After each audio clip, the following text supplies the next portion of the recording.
was happened. When my cousin Cody and I were in our early 20s, we went on a handful of camping trips around Colorado. This happened, I believe, when I was 22 and he was 23, and it happened in Urpo Forest. It was my first time camping there, not Cody's though. It was in the middle of the week. Our jobs allowed us to have off days in the middle of the week, and we'd often go on our campouts then to avoid traffic and crowds. I always let Cody take charge on these trips. He's the Eagle Scout, not me. We parked by a picnic area and set foot into the woods from there.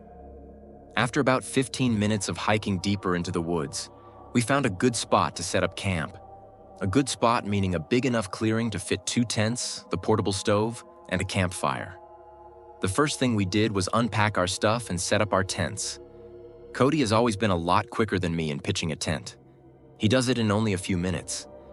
It always takes me over 20 minutes. Or rather, it always took me over 20 minutes, as I haven't been camping out in the wilderness since this. The next thing we did was create a ring of stones for a fire, then gathered some sticks and wood. He did bring some fire starter and a lighter, so I guess we kind of cheated, but oh well. It was at the point in the day when the sun was going down. We had a fire going, and now Cody was grilling up some steak and burgers. One thing about Cody is he always went all out with the food on these trips, and he's a really good cook, so I always trusted him with feeding us. Of course, we had our bear spray in case the smell of the food would attract a black bear, which Cody always said was very unlikely. He always says the real thing you've got to worry about in the middle of the woods is other people. As we ate our steak and burgers, we cracked open some beers and had some classic rock playing on the speaker. If you've never been camping, you don't understand how good of a vibe moment like this are in the wilderness with a friend or family member, some beers, reminiscing about good times, and vibing to music. As it got dark, we started playing card games on this little folding platform table we brought specifically for cards.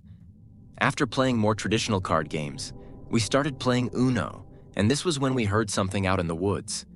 I paused the song on my phone so that the speaker would go silent. It was clear now. We heard a person humming and footsteps from beyond the trees in the pitch blackness of the forest. Cody urged me to find the flashlight. I tried, but by the time I found it, the sounds had faded away. I asked Cody if that was something to be concerned about, and he said it definitely was unusual for someone else to be this deep in the woods, let alone creepily walking by a campsite with an active campfire humming loudly. I was a bit shaken, and I saw Cody was too. We went back to playing cards with the music much lower now. When we least expected it, a big stick landing in the middle of our campsite made us both jump out of our skin. It didn't fall from a tree. This thing was thrown at us by someone. Cody started yelling something along the lines of, "Whoever's out there messing with us, get a life." And then footsteps could be heard once again in the distance. They were walking away from us. I said we should pack up camp and move somewhere else. He said absolutely not in the dark. We both had bear spray, and he advised me to just keep it next to me in my tent when we go to sleep. It was the closest thing to a ranged self-defense weapon we had. We kept hearing sounds like tree branches cracking in the distance. Sounds that you would never expect an animal to be making. Someone was out there, maybe multiple people. That much was clear. We had to go to sleep eventually, so we agreed that maybe we should take turns staying up to keep watch to make sure that no one comes to our campsite and steals anything. Or worse. Cody agreed to take first watch. He said he'd stay up and read his book. So I crawled into my tent and then my sleeping bag and went to sleep. Waking up in the middle of the night while camping is normal. You're in a cold outdoor environment in an uncomfortable sleeping bag. Any number of things could wake you up. I didn't yet know what woke me up. I was still in a fog. My brain didn't feel fully woken up yet. I looked up and saw a head peering into my tent. It looked like Cody. I rubbed my eyes, but really, it was the darkness that was preventing me from seeing anything of his face. I said, "Cody," thinking he was waking me up to take my turn of keeping watch. I said groggily, "Is it my turn?"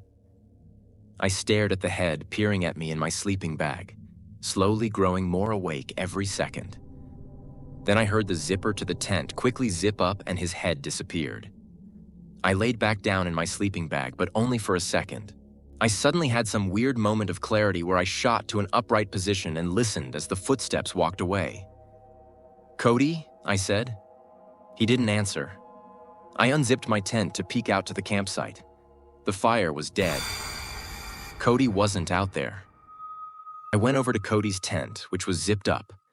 I unzipped it and looked inside to see Cody fast asleep in his sleeping bag. I got chills, goosebumps, whatever you want to call it. I almost expletive myself at the realization. I started shaking him awake, and when he finally awoke, I told him, "Someone's here at the campsite." It took him a minute to come back to reality, just like I did. But when he did, he grabbed his bear spray. He said he must have dozed off while reading. He said I should sleep in the tent with him tonight, but to do that, I'd need my sleeping bag. He came outside of the tent with me and stood watch as I ran to my tent to grab my sleeping bag. In my tent, grabbing my sleeping bag, I heard that goddamn humming again from outside. I grabbed it, and Cody whispered at me to hurry up. I said, "You hear that too?" He said, "Yes." We both got back in his tent and zipped it up with our cans of bear spray by our sides. I tell you, in those moments, I wanted nothing more than for a bear to come and save the day. The hours dragged on as I stayed up while Cody slept. After 3 long, horrible hours, I woke him up and we switched. When Cody woke me up, it was almost dawn. There was light outside. So we packed everything up, and by the time we were done, there was plenty of light to hike back to the car. While we could have driven somewhere else and had another night of camping elsewhere, neither of us were feeling it anymore. This was a haunting experience, and I think we both just wanted to be in the safety of our houses. It's been 6 years since this happened, and he's hit me up a few times since then about camping, but I haven't really had interest since this experience. People are just too scary. Why was someone out there stalking our campsite? And the sight of that person's head in the dark, just looking into my tent, it was straight up from a nightmare. I may never go camping again. That night in the woods changed everything. What started as a fun camping trip turned into a haunting experience that neither of them could shake. Was it a prankster? A stranger with bad intentions? Or something even more sinister? We may never know. But one thing's for sure. The wilderness can be as unpredictable as it is beautiful. If you've ever had a creepy camping story, let us know in the comments below. Don't forget to like, share, and subscribe for more spine-tingling tales. Stay safe out there, and maybe think twice before pitching that tent in the middle of nowhere.